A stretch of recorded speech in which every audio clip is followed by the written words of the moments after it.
Merci. Deuxième question. Merci. Actuellement, nous secourons la communauté de communes Rumilly-Terre de Savoie en eau potable grâce à une interconnexion de nos réseaux. En effet, la communauté de communes Rumilly-Terre de Savoie fait face à une pollution de sa source en eau potable au PFAS. Ce secours a été annoncé comme temporaire. Il semble aujourd'hui vouloir se prolonger. En effet, on a pu voir dans le journal que la communauté de communes Rumilly-Terre de Savoie a voté l'arrêt de la délivrance de permis de construire jusqu'au 31 décembre de cette année sur certaines de ces communes en lien avec cette problématique de l'eau potable. Donc la sortie de cette crise de pollution apparaît compliquée. J'aurais aimé savoir si vous aviez des éléments à nous transmettre à ce sujet. Si la source de la pollution a été trouvée, éventuellement, si vous savez comment on peut se débarrasser de ces PFAS dits polluants éternels. Également, est-ce que nos sources qui actuellement assurent un secours peuvent assumer un secours plus long ? Et puis, une question aussi, puisque cette question de pollution, elle a lieu à Rumilly, mais potentiellement, elle peut aussi exister sur le bassin d'Annecy. Donc, est-ce que les sources du Grand Annecy sont touchées par cette pollution aux polluants éternels ? Et qui pourra nous venir en secours si nous aussi nous sommes touchés par ce type de pollution ? Voilà. Est-ce qu'il y a des éléments qui peuvent nous être donnés pour lever les inquiétudes ? Merci. Bien, je vais essayer de répondre. D'abord, je rappelle que donc, ces substances qui sont perpolyfluorées ou fluoroalkylées sont connues sous le nom de PFAS. Ce sont des substances qui sont utilisées notamment pour des questions d'adhésivité, d'imperméabilisation, de résistance aux fortes chaleurs. Donc, elles sont largement diffusées depuis 1950 dans le domaine industriel pour la consommation courante, que ce soit les textiles, les produits alimentaires, les emballages alimentaires, les mousses anti-incendie, les revêtements anti-adhésifs, etc. Et comme tu l'as très bien dit, ce sont malheureusement des polluants éternels. Donc, où en est la réglementation aujourd'hui ? Donc, la directive européenne donc, de 2020, de décembre 2020, qui est donc relative à la qualité des eaux destinées à la consommation humaine, donc fixe les limites à 0,1 microgramme par litre sur les 4000 molécules. Il y en a 20 qui sont identifiées pour les PFAS pour l'eau potable. Sur les 20, donc la limite de qualité, c'est 0,1 microgramme par litre. Et donc l'application de ces dispositifs sera opérationnelle au 1er janvier 2026.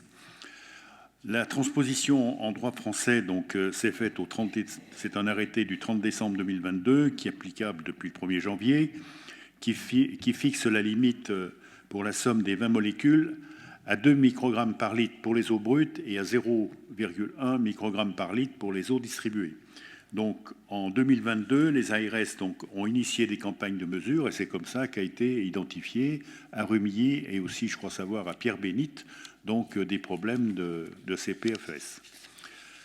Sur le secours de Rumilly, donc c'est le 1er novembre que Rumilly a donc cessé d'alimenter son eau par des ressources qu'ils ont sur Rumilly, à Madrid et une autre ressource. Donc ces deux ressources importantes, donc à l'arrêt. Et il se trouve que nous avons pu dépanner Rumilly et Terre de Savoie à partir de la source de Chégriet. La source de Chégriet est une source que connaît bien Franck, qui est sur sa commune, dans le premier virage des Creuses, quand vous descendez. Donc cette source, qui est importante, était déjà en droit d'eau partagée à 42% par Rumilly, et j'allais dire à 42 par le Grand Annecy, plus les 12 quand on a récupéré le pays d'Albi. Donc aujourd'hui, on a 54% d'eau, ils ont 42. Le reste est anecdotique, allant sur Fieréus, notamment pour la commune de Levany. Donc, comme aujourd'hui, notre stratégie, je vous rappelle, a été quand même ici de distribuer l'eau du lac pour 70% de nos communes, de nos distributions d'eau. Donc l'eau du lac arrive à Chavanneau. Donc on a pu leur redonner la partie notamment nos 54% pour les dépanner. Donc nous avons pu les dépanner à hauteur de l'ordre de 1500 à 2000 m3 jour, ce qui correspondait effectivement à leurs besoins. Donc ça, c'est un dépannage, c'est un secours provisoire. Donc aujourd'hui, on est plutôt sur 500 à 1000 m3 jour, puisque une des ressources essentielles de Rumilly, c'est la Veillise, et qui est capable aujourd'hui de combler le déficit. Donc la communauté de communes donc, de Rumilly a lancé en urgence donc, la mise en œuvre d'installations de traitement pour ces deux ressources. Donc en fait, le traitement peut se faire à base de charbon actif pour enlever cette pollution et pour pouvoir avoir une eau qui réponde aux normes que j'indiquais tout à l'heure. Donc, l'entente, puisque nous avons passé en entente, la loi nous permet donc de faire des ententes entre communes. Donc, on a poursuivi et on a augmenté le transfert du Grand Annecy vers la communauté de communes de Rumilly, qui pense pouvoir mettre en service donc ce traitement fin 2023.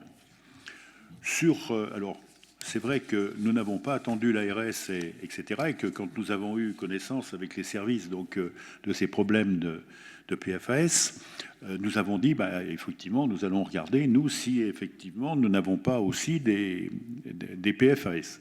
Donc, on a, par précaution, procédé à des analyses de contrôle sur nos ressources, et également sur celles qui sont situées notamment à proximité de sites industriels.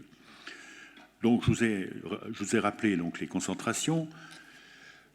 Sur l'ensemble de nos ressources, pas de souci, sauf sur les 3 forages de la nappe des îles, ce qui est sur la commune d'Épagny-Métessy, donc qui dépasse la limite des qualités d'eau destinées à la consommation humaine. Et je rappelle qu'en 2008, nous avions fait, puisque c'était la nappe principale de la rive droite du Fier, de Poisy, d'Épagny, etc., nous avions, comme l'hôpital a bénéficié de l'eau du lac et que l'hôpital était à proximité, nous en avons profité pour faire un coupage, j'allais dire entre guillemets, entre l'eau de la nappe des îles et l'eau du lac, puisque c'était surtout pour abaisser la dureté. La dureté s'exprime en degrés. L'eau de la nappe des îles est de l'ordre de 35 à 38 degrés et celle du lac est à 15. Donc on a fait un coupage, et dans ce coupage, qui en gros c'est 20% de la nappe des îles et 80% du lac, donc ce qui nous donne un taux inférieur, mais c'est l'effet, j'allais dire, dilution, qui nous donne inférieur aux 0,1 microgrammes par litre. Donc, si vous voulez, elle serait susceptible d'être distribuée, mais dès que nous en avons eu connaissance, nous avons dit stop, puisque nous avions le lac, et par précaution, nous n'avons pas distribué de l'eau dès que nous avons eu connaissance de ces teneurs. Néanmoins, aujourd'hui, donc, on est en train de rechercher, bien sûr, avec l'Adréal et les services de l'État, quels sont les pollueurs potentiels. Donc, c'est très difficile à trouver parce qu'il y a beaucoup de sources qui peuvent arriver. Donc, voilà où nous en sommes aujourd'hui. Nous sommes en train de rechercher. Ce qu'il faut bien retenir, c'est que dès que nous avons... D'abord, il y avait une très peur... Elle aurait été, j'allais dire, bonne réglementairement, puisqu'on était en dessous par la dilution de 0,1 microgrammes par litre. Donc, elle était distribuable et potable. Mais nous ne l'avons pas fait pour raison de sécurité. Donc, aujourd'hui, on est en train de rechercher les causes. Et derrière, bien sûr, on fera comme Rumilly. On regardera pour mettre des traitements si besoin était, puisque... on a la chance d'avoir le lac, mais il ne faut pas oublier que nous gardons bien sûr toutes les ressources que nous pouvons avoir, même si notre objectif est un jour de distribuer 95 ou 97% nos communes à partir de l'eau du lac, justement pour soulager tous nos captages et nos rivières. Voilà ce que je peux vous dire sur les PFAS.